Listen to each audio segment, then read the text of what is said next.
Hello, and welcome back to I'll say, dishwasher clean episode of Midlife Krisis.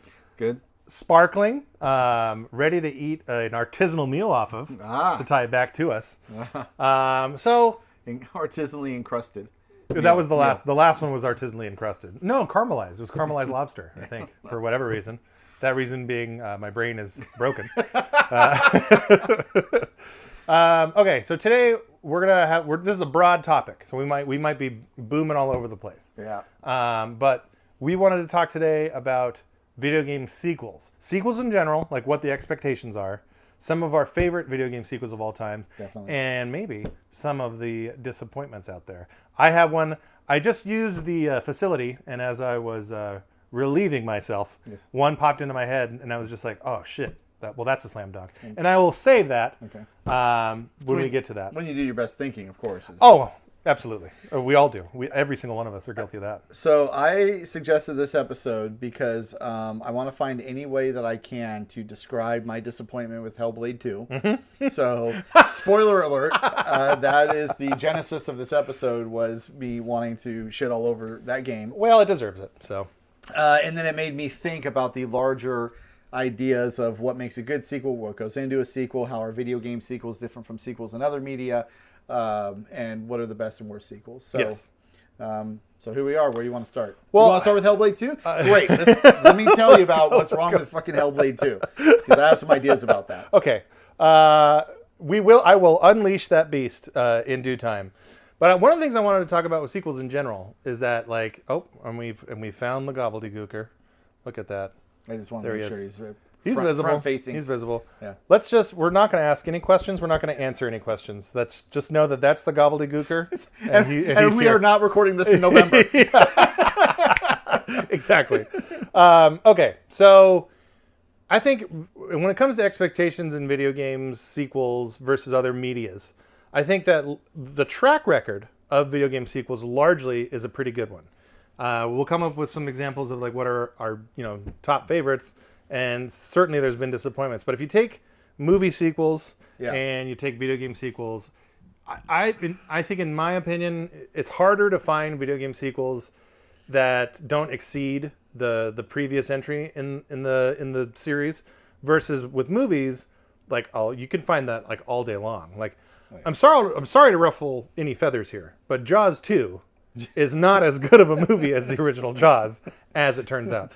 Dare I say this, Predator 2 also wouldn't be able to load Arnold's rig when it comes to 2-1. Danny Glover, he's a fine actor. Look, I would never disparage the fine name of that very, very sweaty actor. He's always wet in every movie, and I don't know why it is. Yeah, it's nowhere near as good as the original Predator. It's just nowhere near it. All right, so I have a thought about this. Okay. This is my initial thought. I'm thinking out loud because I didn't plan ahead too much about this topic. But video games it's still an evolving format. Mm-hmm. So the genre is evolving, and, well, the technology is evolving. Yeah. So if you get a sequel that's 5 years after the original, that's 5 years of technology. It might be an entirely different console generation. So there's just more that you can throw into it. Better graphics, a bigger universe, a bigger story. And that is an advantage that movies don't have in the same way. Movie technology evolves as well, but not exponentially the way that video games have evolved or do evolve over like a 10-year period of time. Yeah. So at least there's that inherent advantage that video games have, where you can just see by playing the second version of the game, wow, these graphics look a lot better, this world is a lot bigger, and it's just a substantial step forward from whatever it was in the first game. So there's at least that advantage as a start. Yeah. Well, also, too, I think that because video games are obviously interactive, like you have a lot more feedback. So, like, it's obviously movies are subjective. Like, some people like some movies versus other ones. So that's something to be said for sure. But like, by and large, like, the only thing you do with a movie is you sit there and you kind of let it happen to you. It's passive entertainment. So whether you like it or not, if a movie resonates with you or not, like, that's kind of the only thing that you can like gauge changes from. But in an interactive media, like, you can be like, well, hey, this jump is really, hey, I'm Virtua Fighter and my jumps are floaty and bad. So we'll make 4 games before we figure that out. But we will figure But it out. we will figure it out, yes. Yeah. So I think that, too, because the media is an interactive thing, you have more feedback to address when you're making sequels. So it's not just the graphics and like the the heightening of technology and all that other stuff. It's also like player feedback. And the other thing, too, is like when you look at like, movie criticism, I think it's definitely changed since like Rotten Tomatoes was a thing. But by and large, like, that's a tiny little blip in like a much larger and longer history. Yeah. Where like, movies is like well over 100 years old now. And like movie criticism was always like kind of this stuffy, like, I'm a professional movie critic. And video game criticism is like, we're doing it. Like fucking any old asshole can do it and have an opinion about it. I mean, like, you can say that about movies too, but it's like, I think the cultures they're different enough to where you can mention that. And I think largely too, like people who love video games they're gonna tell you if no holding back. Yeah, there's no holding back. Not with this crowd. No, absolutely not. So one thing that I think, movies do this and video games do this, but when you have a sequel come out, one thing that if it's done well gives the sequel the advantage is that a lot of the world building all happens in the first game. Mm-hmm. And I remember specifically as one example, and maybe we'll talk about more in this episode, the original Mass Effect, they do this incredible lore dump on you at the very beginning that seriously took me, it's not an exaggeration, like 10 hours to get through the initial, basically the first act of the first game, because they're just telling you about the universe and humans' role in the universe, and here's all these alien species, and here's all their history, and it was very clear that volumes of information had been written to do this world building, and it was handled, in my opinion, in a clumsy way in the beginning of that first game, because they're just dumping this all on you, and you're like, when do I get to the role playing? When do I get to combat? When do I get to the fighting? The second game starts off with an action scene, and you already have that world building, not just with the universe, but with the characters built in. So you just jump right into the universe. The second Mass Effect game is, in my opinion, one of the 3 best RPGs I've ever played ever. Mm-hmm. And part of it is because they just launch you into this universe. They don't have to tell you about it, because that was what the first game was for. Right. And they don't have to tell you about these characters because you played those in the first game as well. So you should already have the lore, because that's what the first game does with the world building. And you should already be, if they did their job right, an emotional investment into the characters. So now you can just get there and be like, okay, I don't need to know who you are, why I care about you, or any of that stuff, that Act 1 stuff. Let's get right to it. And I'm already having an emotional investment in you. And so now I can take the next step on this journey together, whatever we're doing. So that is, if we're talking about sequels and at least the advantages, there's disadvantages with sequels too, but the advantages column, for sure, not having to do world building and already having character investment that allows them to hit the ground running. Yeah. So it's funny. I've played every Mass Effect game, but have never finished a Mass Effect game. And in particular, like, I've multiple times tried to start the first one. Yeah. And it's that hurdle, like the beginning, this giant info dump where I just cannot be bothered. Yeah. It's the same criticism I have with a lot of the Elder Scrolls games, where it's just like they're so front loaded with information that we just recorded an episode about Elden Ring and like the Souls games, where they hide all that information, and they're like, look, it's there if you want it. And it reminds me of like a bit of a bird walk, but it reminds me of like fighting games. Like their storyline of Street Fighter 2 and Mortal Kombat and all that stuff. Killer Instinct. It's there. But like, get it if you want it. Go buy merchandise if you want it. It's there for the fans. But so the story is there's a tournament. I'm listening. But anyway, back to the topic at hand. So I think that what a good sequel will do is it identifies everything that was really good about that first game, and it attacks with laser focus, when they're done well, the issues of the first game. And so while I do want to go kind of tit for tat of like, let's talk about some of our like, most favorite sequels, or what are good examples of sequels that pop into mind. Let's go negative first, because I want to uncork this bottle. Yeah, I'm ready for this. And so I'm gonna just say, hey, Robby, so you liked a game called Hellblade. How did Hellblade 2 end up? Let me tell you about this goddamn game, Brian. A game that I am on record on this show as predicting will be the game of the year. Yeah. And it's not going to be the game of the year. No. No, it's not. Hellblade 1 was a fantastic game, and I've gone back since then because I need to justify my existence on this and looked at what other people were saying about Hellblade 1 who have played Hellblade 2, and I'm glad to know that I'm in good company because there are a lot of erudite snobs out there like me who basically said, for what it was, Hellblade 1 was really, really good and really, really interesting and had a good story and had really great graphics for what it was. And so, therefore, our expectations for Hellblade 2 were set based on what we knew about Hellblade 1 and then our knowledge of the development period and the scope of the project being blown out because of the Microsoft bucks and the larger budget and all of it. And the fact that they started hyping that game a year before the Series X even came out. That's true, but they also, I feel like there was this, like, almost like a panic push because it seemed to be like they debuted it. Well, no, it was like maybe the second debut. It was in that big Xbox showcase, not this last one, but the one before, where like it was kind of right in the middle. And I remember you and I watched it live here on the show, and you were like, "Oh, cool, yeah, Hellblade 2. This is great. I'm really looking forward to it." And I remember just being annoyed by it.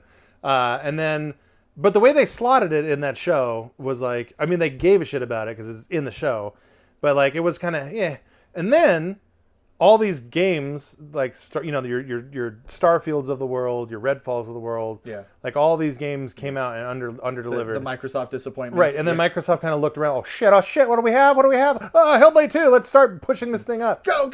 Yeah, and like that to me, so it was almost like it is what it is.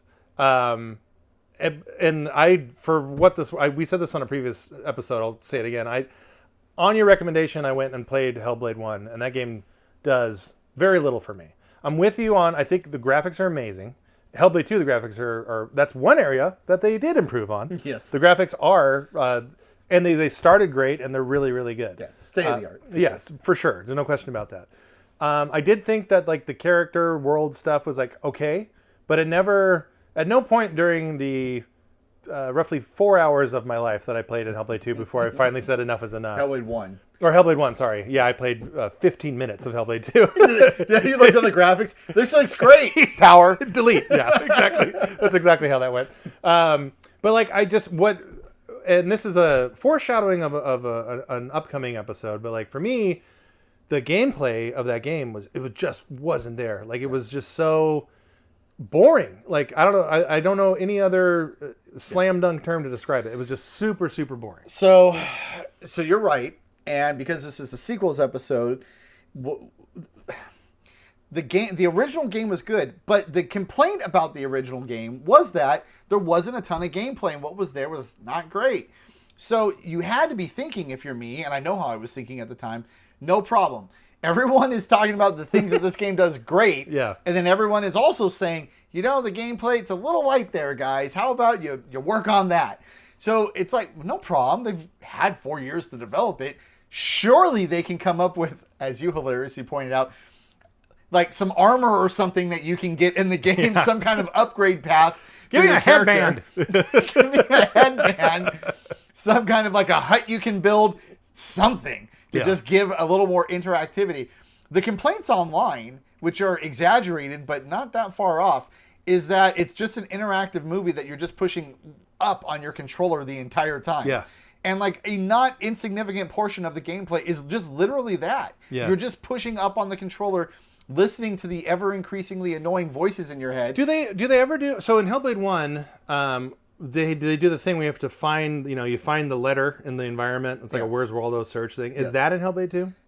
Yes, except it's even more scaled back in Hellblade 2. That's incredible. But in Hellblade 1, there was at least a period. I don't know if you got this far into it, but you get to a point where you had to do some puzzle solving that's a little bit more involved in that. Okay. There's like a maze thing that you have to get through. I don't remember how it was done entirely, but it at least involved a modicum of interactivity. In Hellblade 2, I'm not through the game yet because I'm so mad at it, but I'm about 3/4 of the way through. And amazing that you're pushing through. And well, it's only like 5 hours long apparently, so I don't have much left. But yeah, of course I'm going to do it just so I can say that I did it. But I haven't come across anything even that interactive. And again, the first 30 minutes of the game, I was like, okay, this looks exactly like what I wanted it to look like.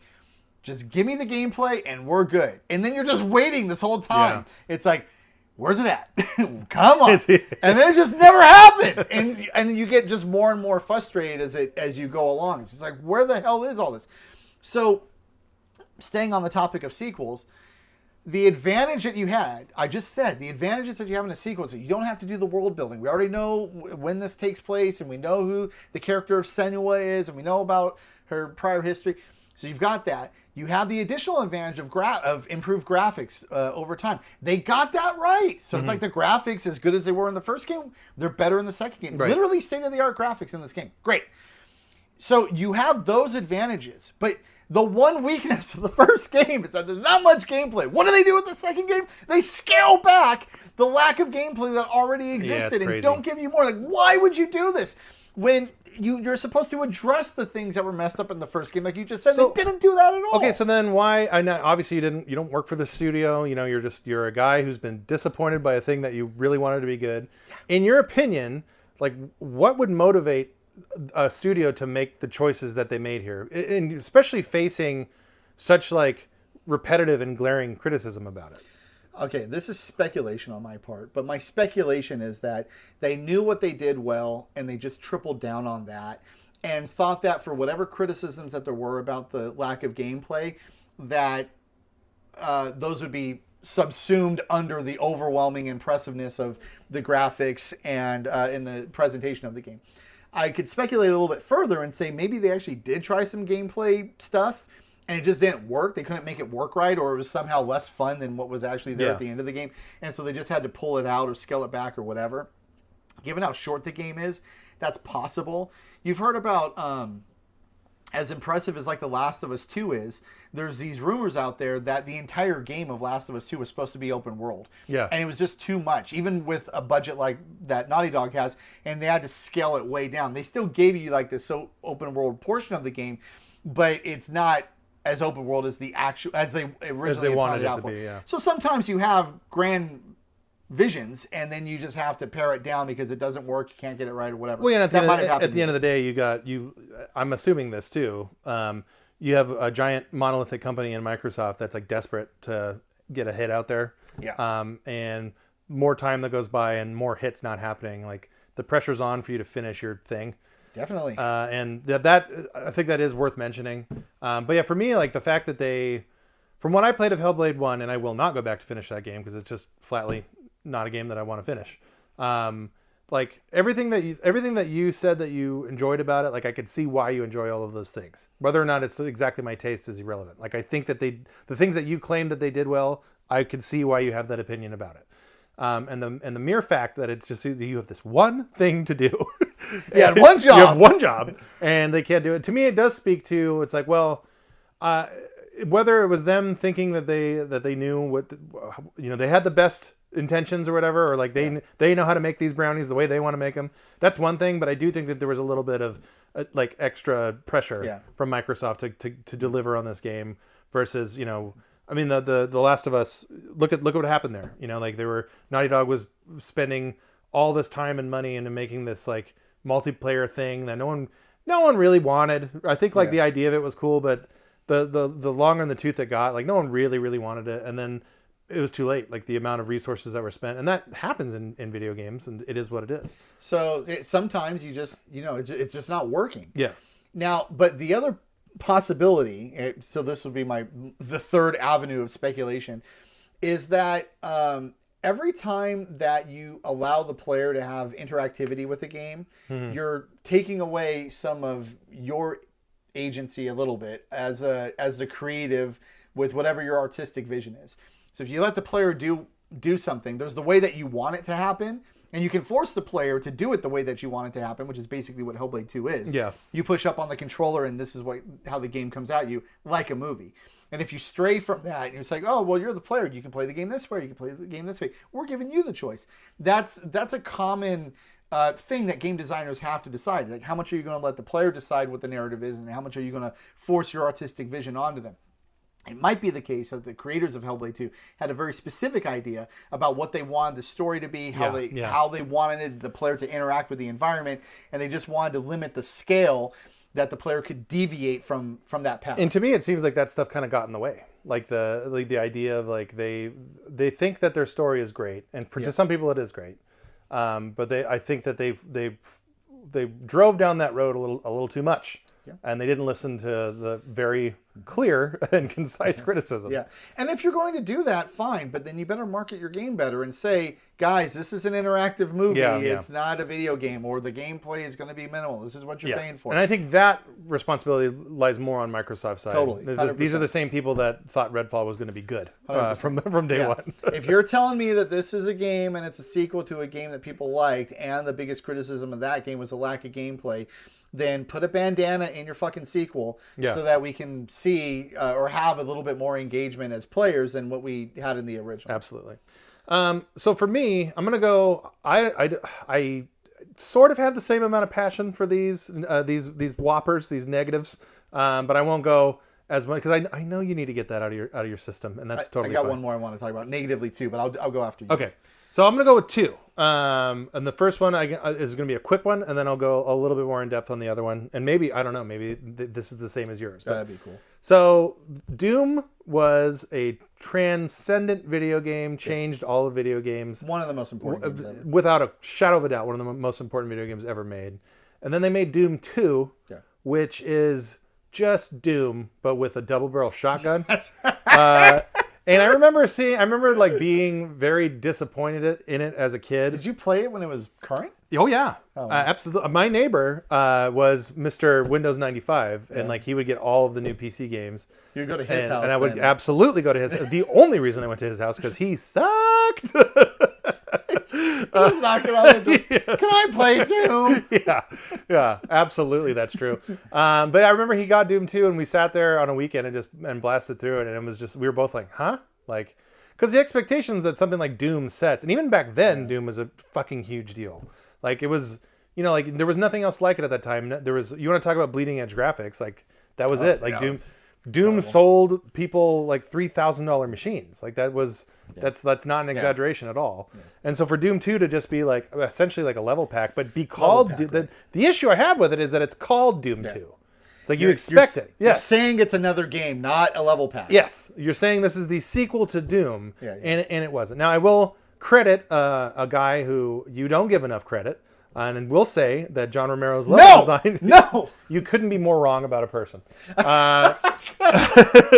He's a great designer. Well, was a great designer around the time that Doom came out. Did you play? He designed a brand new episode for Doom that came out with. It came out for. I want to say it was like a limited run games release, but like it was. So he just made a WAD pack basically.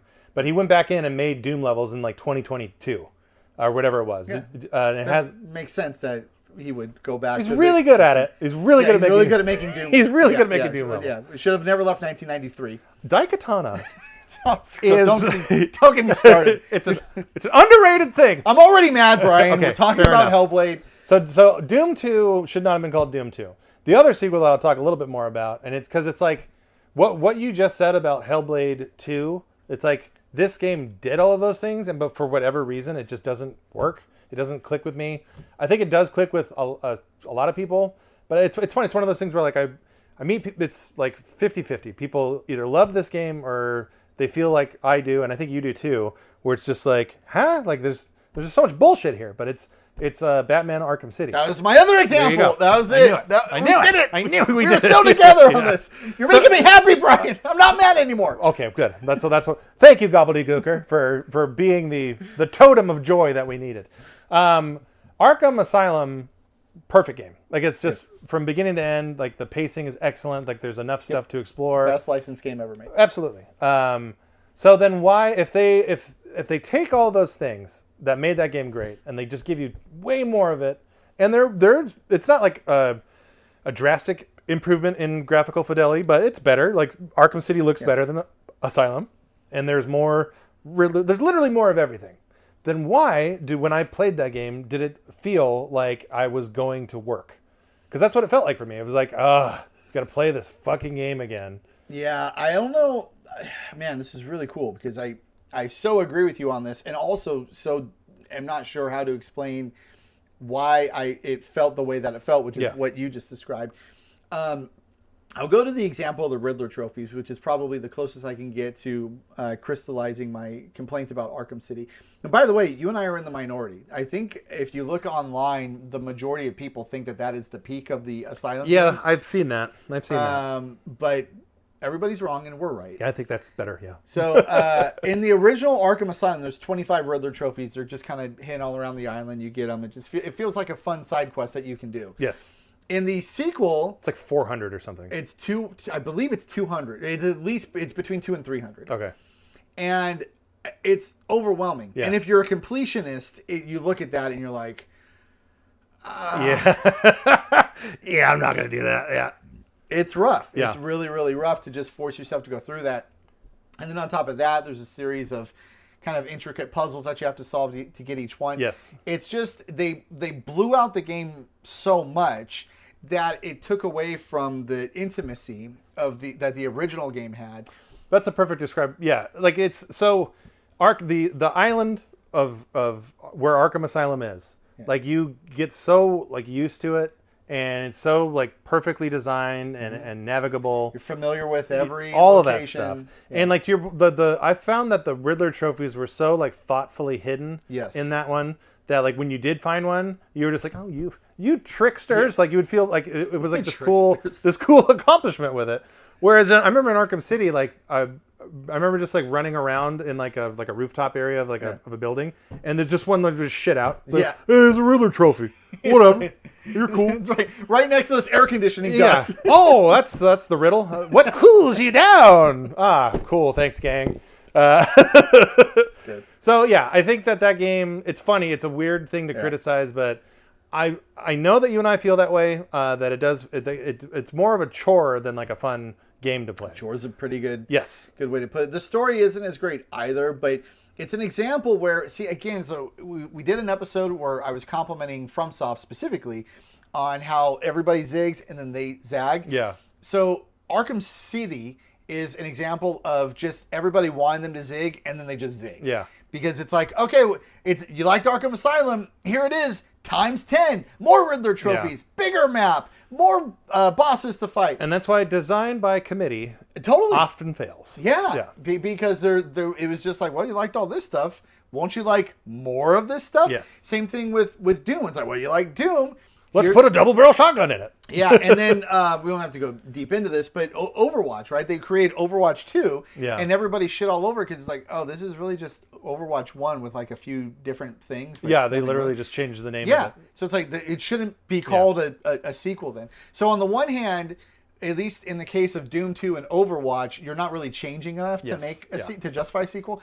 In Arkham City, there's change in the sense that it's the grandeur of the scale of the game is improved, but they didn't really improve any of the gameplay. They didn't improve any of the story beats. It's not any more compelling than the first story was. And in creating such a larger world, they oversaturated a little bit of what made the intimacy of the first game so perfect. So it doesn't work to just make things bigger if you're not actually changing anything else and adding any more. Yeah, all you're doing, you're just creating bloat. Yeah. And I think in video games, I've been playing these fuckers for so long that the one thing I don't want in my video games nowadays with the limited free time that I have is bloat. I want it, just remove it, excise it from the body of this game so that I can get to the meat. So let's dig ourselves out of this negative pit and let's do one positive each because we need to change some batteries. But before we do, let's say... I'll go first on this one, and I think this one is it's kind of a slam dunk. It's one of the most famous things of all time. You go from Street Fighter to Street Fighter 2. Yeah. In Street Fighter, which like it's funny, like Street Fighter 2 is such a big cultural touchstone that because Street Fighter 1 wasn't a big game. It wasn't like a big splash at all. Like the year that Capcom made it, I think was the year that they did the sequel to Ghosts and Goblins, Ghouls and Ghosts, and that by far made more money in the arcades than the original Street Fighter did. Street Fighter was kind of gimmicky. Like there was two variations of the cabinet. One was the 6-button layout that we're all familiar with, and then there was a more rare one where it was a giant punch button and a giant kick button. And the harder you push the button is how harder the moves were. Yeah. And obviously arcade operators didn't like that because you're smashing their machine. What great marketing. Because then you sell new buttons back to the arcade operators. Yeah, that's kind of genius. But that game you only played as Ken or Ryu. It was like a struggle to play. Doing special moves was like so needlessly difficult. Like throwing a fireball in Street Fighter 1, try it today. Yeah. It's like you'll sit there and do the motion like 30 times and you might throw like 2 fireballs. Like it's just ridiculous. So what's funny though is the main dude behind Street Fighter leaves Capcom and then joins SNK and makes Fatal Fury and then stays with SNK and makes all of the basically all of the Japanese competition for Street Fighter. Yeah. Meanwhile in America, like obviously they're competing against Mortal Kombat for money. But Capcom comes out with Street Fighter 2, which is just like they took one concept of Street Fighter, which is a one-on-one fighting game. You have your life, all the stuff that Street Fighter establishes. So there's like, life bars, there's special moves, there's character within the character. Like that's what sets apart Street Fighter, I think, is like these really unique character designs and things that are like very, every other game that copied it, like, right away, like, okay, yeah, you're just copying Street Fighter, that kind of a thing. And then it just like, Capcom just quadrupled down on gameplay. And some of that was accidental, like the whole combo system thing was just like an exploit in the programming. Happy accident. A very, very happy accident that fighting game fans enjoy to this day. Yeah. That was just like a whoops, like, and that's fantastic. I'm glad that was a whoops. But it's a quintessential, like, take the core concepts of one thing and then improve on every little thing that needs to be improved upon to a point that you're taking a game that is relatively unknown and then you're creating like a cultural touchstone. Yeah. Like guys that are our age, like if you play video games and you're in your 40s, like you absolutely have played a significant number of hours in a Street Fighter 2 game. And you remember how influential it was as a kid. And what I really like about that example by you is that a lot of the sequels and a lot of what I've talked about is good things about sequels has to do with like story elements. Yeah. And it's like, oh, you don't have to do world building, you do all those. And Street Fighter is a really good example of just tightening up your gameplay and just having basically gameplay innovation that just creates such a massively improved product. Yeah. So obviously the gameplay is a lot smoother. They expanded the ability to play with any character. That was sort of a big deal. I mean, you're literally going from just 2 characters. And I remember as a kid playing the original Street Fighter in like this like burger stand place down the street from where I was living at the time. And it was because like they already had 2 Street Fighter 2 machines. And they were like, well, we found this other one. It might make money. And like you would play Street Fighter 1 while waiting your turn to play the good game. And you would see these characters in Street Fighter 1 and be like, oh, I want to play as Birdie. Like, come on. And then they would do that like in one of the many, many iterations of Street Fighter. But that was, it was like you felt like it was like locked. Like all this other stuff was locked behind some arbitrary wall, which then came crashing down with Street Fighter 2. Yeah, and crashing down with with an exciting explosion of joy because by the time that game came out and being able to play every character and then just anyway, the gameplay was just so much tighter. I only played Street Fighter 2 at first and then went back and played Street Fighter 1, and it's like, I don't know, going back and playing Pong or something like that. It's like, what is this? It's just so old. It's nowadays it's like fun to go look at it. Like if you've never seen it, it's fun to just like see where it started, that kind of a thing. Yeah. But it's funny that Capcom had such little faith in Street Fighter that a little game called Street Fighter 89, which was the code name for Final Fight. Like they were literally like going like, no one wants to play these one-on-one fighting games, so let's just, that Double Dragon game looks really popular, so let's just make one of those. Yeah. And Final Fight's great. It's great. Wonderful video game. Mayor Mike Hagar. Yeah. But they had such little faith in Street Fighter as a property that like that's where Final Fight comes from. And then it was just like, well, let's just see what this guy over here can do. I can't remember the main designer's name of Street Fighter 2. But they basically gave him keys to the castle. Yeah. And then what he came up with was just like, holy shit. Okay, let's make some money for decades. Right. It is really cool. I'm surprised you didn't mention Mortal Kombat 2. I was going to. Because it's not as culturally relevant because Mortal Kombat 1 was way more important than Street Fighter 1 was as a game. Oh, yeah.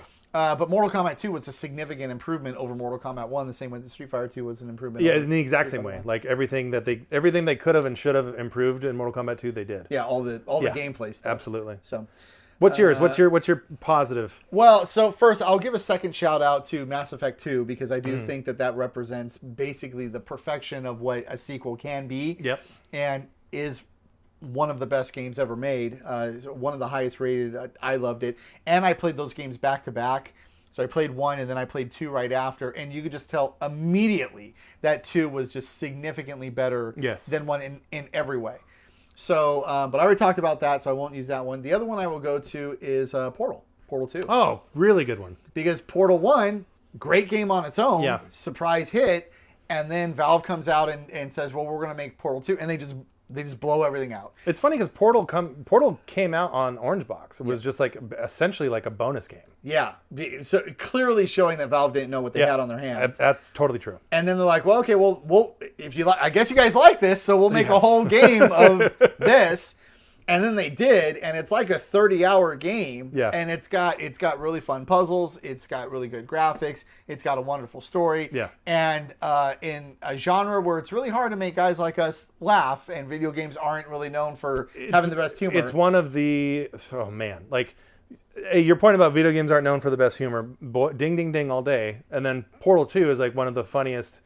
It's for a video game. It's like, find me a funnier video game. I don't think you can. Yeah. But it's so funny and so well written that I would put it up against some like, upper echelon like TV and movie comedies. Like it's that fucking funny.